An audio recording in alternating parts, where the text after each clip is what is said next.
Hello, everyone, and welcome to another edition of Real Estate Realities with the Rebel Broker. My name's Robert Whitelaw, and I am the Rebel Broker, licensed real estate broker right here in California, serving all of Silicon Valley. If you've got any questions, concerns, or goals that you'd like to reach in the world of real estate, feel free to reach out to me. You can find me at my website, soldbyrobert.com.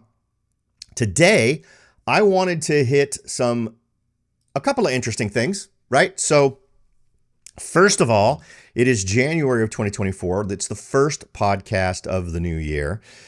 And the anniversary of the show just happens to be January. Of course, it was January of 2007 when the show started. So it's been a little while, giving us 17 years of real estate realities with me, your local licensed real estate broker. I hope it's been valuable. I have a few folks who have been with me since the very beginning who still reach out to me and we chat, but that's pretty amazing. And I've got other folks who've been with me for decades. Thanks to all of you who've stuck around and listened to me ramble about real estate for all these years. And for you new arrivals, I hope that the information I provide is useful for you and helps you make good decisions, because that's what we're about, right? Making the best decisions possible, because good decisions equal profitable decisions. And that's what it's all about, having the most information to make those decisions as profitable as possible. So that's it. It's a new year. It's an anniversary for the show. But also, it has been a while since we've done a show. And man, I tell you, I wrapped up 2023 with the longest stretch of just not feeling right. I mean, it was right around October when I started not feeling well. And I actually popped positive for COVID at the end of 2023, right as we headed into New Year's Eve. And today and yesterday are really the first 2 days where I have felt a whole lot better. I've had a few days I've been able to do the coffee and real estate live chats. Luckily, those coincided with days that were pretty good. But I guess I'm saying all this because I'm still having some troubles. So if I sound funny, I apologize. It has to do more with just still wrestling with this. Some people are calling it long COVID. I do not know what it is, but it has been massively annoying. And I hope all of you have managed to finish off your year with a lot more healthy day-to-day than I have. So today, as we hit a new year, I wanted to sort of hit some of the basics. You know, as someone who does real estate on a regular basis, it's sometimes easy to forget how some of the basics that are second nature to someone like myself, or someone who invests in real estate or who is always looking at real estate. Some of these things are second nature to us that are really, really foreign concepts to folks out there who don't want to mess with real estate as part of their daily life. They want to get in, get what they want, and get out, which is totally fine, and I understand that. And I have quite a few clients who fall into that category. But I thought we would go over the status of a listing. Now, the status is basically what it's listed at. Is it active? Is it pending? Is it contingent? Is it sold? What do these mean? And what does it potentially mean to you as a buyer or seller or potentially an investor, depending on where the home is in that status process? And we'll go over the evolution, and we'll also try to reveal some points of opportunity where other agents are going to step away. They're not going to engage because a property is at a certain status. And I'm going to suggest that you not do that. I'm going to suggest that you look at that as an opportunity to be a single voice out there for a property as a buyer, for instance, when a property is in a status that most other agents are going to ignore. They're not even going to consider that property because it's hit that status. So let's go ahead and start at the top. What is the very first status that you're going to see when a home comes on the market on the MLS? It's going to be active, meaning it is for sale. It wants buyers to come and look at it. It is a home that is ready to be sold. It's asking for offers. It wants people to come in and make offers on the property. Now, there are a variety of different categories, maybe not categories is the right way to put it, but there are a variety of circumstances that can surround a home that is active. And it's going to depend on your local market. And there are absolutely some of my local markets here that fall into this category where a home could be active, but they don't want you to present offers until a certain date and time. And that's typically when the inventory is low or just the demand currently exceeds whatever the inventory is, right? So there are more buyers in the market than there are sellers. That's a tough one to pin down, simply because if you see that home and you jump on it immediately and you like it and you want to make an offer on it, but it says we're not accepting offers, and this is normally in the hidden notes. There are notes called remarks, at least on my MLS system, that are only visible to other subscribers of the MLS system, meaning real estate agents. So if you're a licensed real estate agent or a partner, and I'm not even sure if partners get to see the remarks, there will be remarks that are only visible to other agents. And usually in those are these things like, we will accept offers on such and such a date. And normally that date is going to be 7 to 20 days out from the day the home was listed. I think it's a reasonable strategy if you're a listing agent. You're trying to guarantee that the largest number of eyeballs get onto the property before you look at offers, which, depending on the market, tends to give you the highest number of offers for you to consider when the time comes for the seller to make a decision on who to sell to. Should you consider that as a blockade to potentially making an offer? Well, no, and it depends. At this point, the seller has been calibrated to a certain sales price, right? They agreed on a list price. If your agent is looking in your market where this home is located, and it's a hot market, properties are selling quickly, homes are tending to sell for asking price or maybe even above asking price. Maybe you've been through a few scenarios where you've made offers on homes and you didn't get the home. I'm going to suggest that you potentially put an offer in immediately if the market reflects it. Now, part of my strategy is to try to get my clients the best price possible as a buyer's agent. When I go in there, I want to have them pay the lowest amount possible.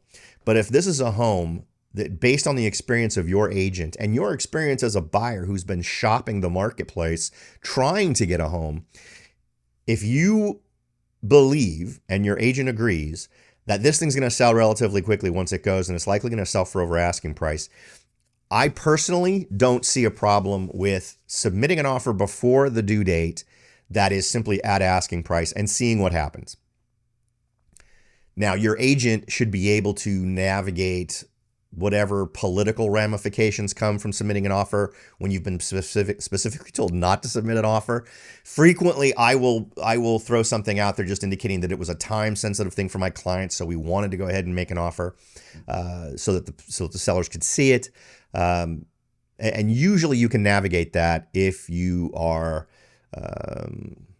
chatty enough, I guess, or conversationally adept enough to sort of navigate those waters without alienating the seller and the seller's agent. So take that for what it's worth. You're going to want to look and understand what's happening in that local market to discover. And if it's not well priced, let's say it's way overpriced, it may also spell an opportunity for you, even if you wait for the due date. Because if that date comes and it's extremely overpriced, then there's a relatively good chance that you could get in there and potentially come in with a lower offer and get that property. But be ready for, in my market, and I realize I'm talking to people all across the country. I get calls from people all over the United States that are in very different markets than the one I'm in, particularly folks I've had listening to the show for a while who live in Austin, who are currently seeing a lot of values going down. In a lot of my markets here in Santa Clara County, we're seeing continuing to see some crazy markets. All right, so that's the active status. Now, once a home has accepted an offer, it changes typically from active to contingent. It may change to pending, but we'll talk about the difference between contingent and pending. So contingent simply means that there are contingencies that have not been signed off on by the buyer or the seller. It's usually never the seller. It's usually the buyer's contingencies that we're worried about. And that includes things like their right to inspect the property and approve of the results of those inspections. So home inspections, roof inspections, a pool inspection, a more detailed foundation inspection, whatever, the termite inspection. These are all things that typically get done in those first 14 days. So usually I think it's 17 days typically. But usually what you get is a window of time where the buyer has an opportunity to do all of these inspections. In addition to that, there is typically also a loan contingency, meaning that the deal is reliant on the bank approving of the loan and signing off on the loan. And that is typically longer than the home inspection period because it just takes banks longer to do what they need to do. And that's, for those of you who may be listing your home, that's a conversation you're going to want to have with both your lender and your agent to determine what the right number needs to be. Because remember, these are, as a person who's listing your home, these are all numbers you're agreeing to. In other words, if you do not deliver, if you're, as a buyer, if you're a person buying, if you're not able to sign off on a contingency at the date required, you could potentially be falling out of the deal, right? What would typically happen is the seller's agent would do a performance demand notification to you to do what you agreed to do. There are some agents that play pretty loose with some of the requirements and contracts. I tend to not be one of those guys. I like to have everything, it needs to be documented. Everyone needs to agree on what's going on, because remember, what a contract is simply written down communication where we communicate with each other and what needs to happen. So I'm very much a person who likes to see a lot of communication going on between buyers and sellers. It eliminates ambiguity. You don't end up with scenarios where someone says, well, I thought we were doing this, because we've already documented all of it. When you don't do the follow-up paperwork in case a date needs to change, for instance, then people are left questioning what the actual dates are, right? A perfect example is an escrow I just closed today, where we had to push out close of escrow twice, not because of any problem of the buyer, but because the lending institution was having issues getting their money sent. But I just got an email about 20 minutes ago telling me that that's all fine and dandy and everything's good, so it's closing today. But that's something to be aware of. And in this case, this was a land purchase, which right now financing is a little weird. Banks are being a little bit more, I hate to use the word persnickety because it makes me sound old, but they're tending to be much more focused on really looking at those details and being very cautious in their lending. And as true as that is in single family residential, it's even more true in raw land because that represents a greater risk to them typically, which is usually why you need to put more money down to purchase a piece of land. But in any event, these are all things that you as a buyer need to understand you're committing to. If you're saying you're going to sign off on your contingencies to do your inspections after 14 days, that's what you need to do. And if you can't, for reasons beyond your control, a good example would be you had no expectation that there would be a problem getting a home inspection within the 14 days.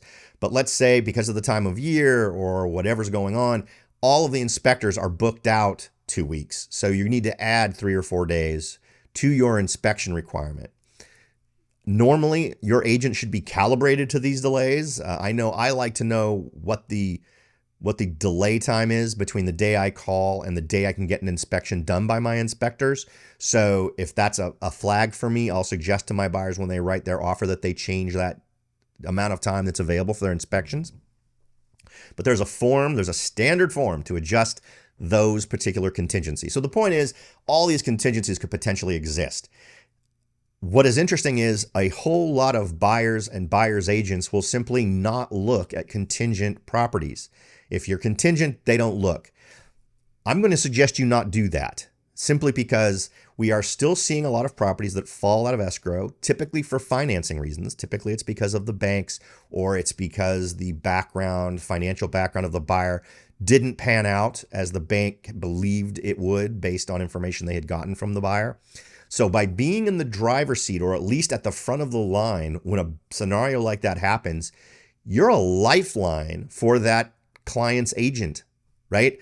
If the agent can say, we've got right here in our back pocket another buyer, when that seller's agent finds themselves facing a form that says we're canceling escrow because of X, Y, and Z reason, the idea that they have something right there, right at reach, is a big deal.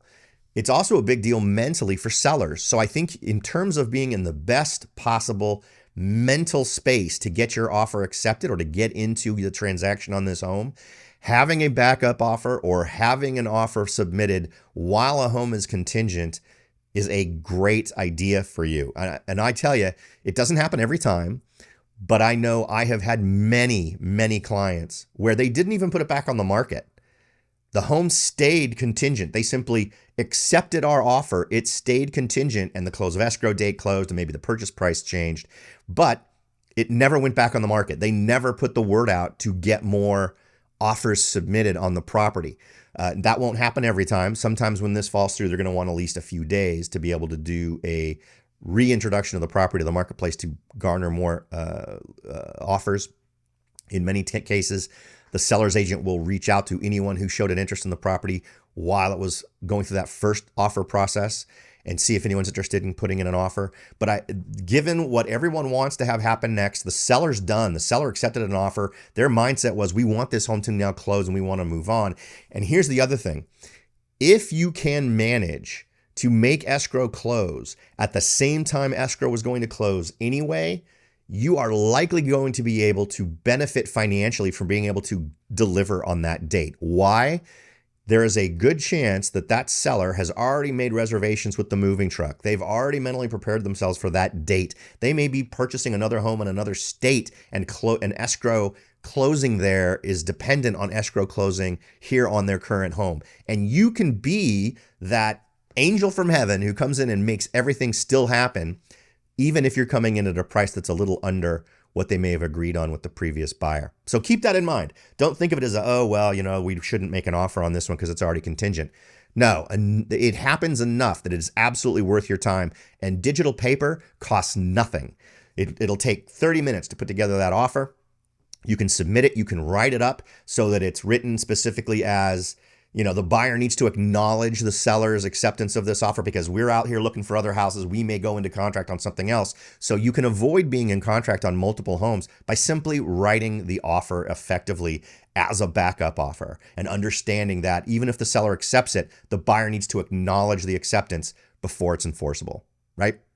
Just so you're not feeling like that you're now committed to buying two homes in case on the very same day you find another home that you love and you make an offer on it, and then this other home falls out and that seller accepts your backup offer, right? Totally easy to do. A lot of real estate agents don't know how to do it correctly. Just make sure that it gets done correctly and review it yourself to make sure that you're comfortable with it. So what's the next step? Well, once the buyer has released all contingencies, the home's status changes from contingent to pending. Pending means there is absolutely nothing, theoretically, between that date and closing. There is no obstacle to prevent the home from closing. Many offers get accepted where the home doesn't go pending till the very end, where a lot of folks will simply write in a very prolonged bank loan approval period or contingency. So typically the very last contingency that gets removed is the loan contingency. And I've had deals where the buyer actually made the loan contingency go all the way through the entire escrow. And usually we'll try to push back and get them to commit earlier, because here's the reason. Why does this matter? Why do these contingencies and the status of the property matter? Well, in the state of California, if you are purchasing a home and you back out of the transaction, if you've released all contingencies, you would likely have to surrender 3%, up to 3% of the purchase price. Usually it's whatever your deposit was, which is often why you'll find that buyers are putting together deals or offers with their agent where the amount they put down as earnest money is 3% of the purchase price, simply because that's the maximum that you can lose in California if you back out of the deal without the protection of a contingency to do so. So what sellers will often want to see is that level of commitment where not only are they putting in money, but they're putting in money that they could potentially lose if they don't perform. And I realize that for buyers, that is a extremely harrowing moment when you're thinking about how do you sign off on what someone else does, right? You can be responsible for getting your inspections and all these other things done. But if the lender doesn't perform, you can't buy the house. And you could end up not only losing a house, but end up losing the money that you've put down on the property because you signed off on that contingency. But keep in mind that if you stage all of this out correctly, you should be able to do this without a problem. And have that conversation with your lender. What is the amount of time you're going to need before we can sign off on the loan contingency, where we can be absolutely assured that your bank is going to underwrite this loan? Have that conversation so that you're covered by that. Now, once a home is pending, is it worth your time to put in an offer? It's less lucrative than when a home is contingent, But it costs you nothing, right? Again, it's digital paper. No one actually even kills a tree to put this offer together, because we're all using DocuSign and PDFs and digital documents in order to get this done. So there really is no downside for you to submit a backup offer. And you'd also be surprised at how few backup offers, period, get submitted. And again, I'm going to argue that even more in this case, if you have a property that's gone pending and the close of escrow date is closing and everybody's making plans, if at the 11th hour the bank backs out, and this can happen, I have had it happen before, where a buyer decided that in order to prepare for them moving into their new home, they rack up a ton of credit card debt buying furniture for the new house. Not a good call. Now, of course, my clients won't have that happen because I tell my buyer clients not to do that. But just before they fund this loan, the bank is going to check your credit again. And if they suddenly see a $30,000 increase in your indebtedness, well, the likelihood is that you're not going to get that loan. They're not going to send the money. So just as a side note for you buyers, once you get into escrow on a property, do not buy a single thing other than your regular monthly expenses. Just do your regular car payment, do your regular credit card payment, whatever you're doing. Do not do any excessive purchases. I would say any purchase at all, just hold off on it. Don't buy that new car. Don't buy that furniture. Don't buy the appliances. Don't buy any of these things. Wait until escrow is closed before you do it. But for you buyers out there, I'm going to also strongly suggest that, particularly in a more competitive market, submitting a backup offer is a great way to go.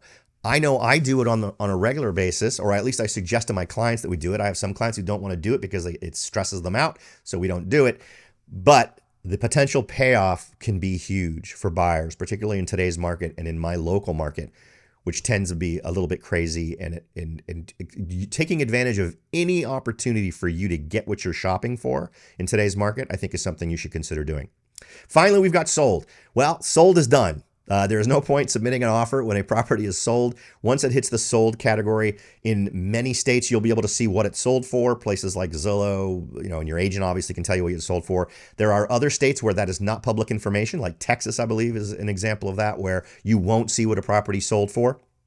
If I'm not mistaken, real estate agents in Texas can see what a property sold for because it's part of the MLS.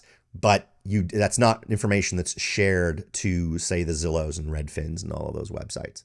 But yeah, once it's sold, once it's actually closed escrow and it changes, that means it's sold. That means everybody who bought the house has given the money to the seller. Everybody who was supposed to get paid has gotten paid, and everybody's done. That is it. There is no possibility of you being able to jump in and buy the home at that point, unless the new owner puts it on the market again almost immediately. So now I hope that that's been helpful. I hope that's cleared up any confusion that you might have had about what the various statuses of the property is and what it can mean to you. I think we've covered good information that buyers and sellers both should be aware of, and even some warning points that I think are good to keep in mind. Now, as always, the goal is to give you more information than we take up in your time. I hope we've achieved that today. If you have any questions or concerns, or you'd like to reach out to me directly, again, head on over to soldbyrobert.com. I'll be happy to help. Thanks again for listening. I'll talk to y'all next time.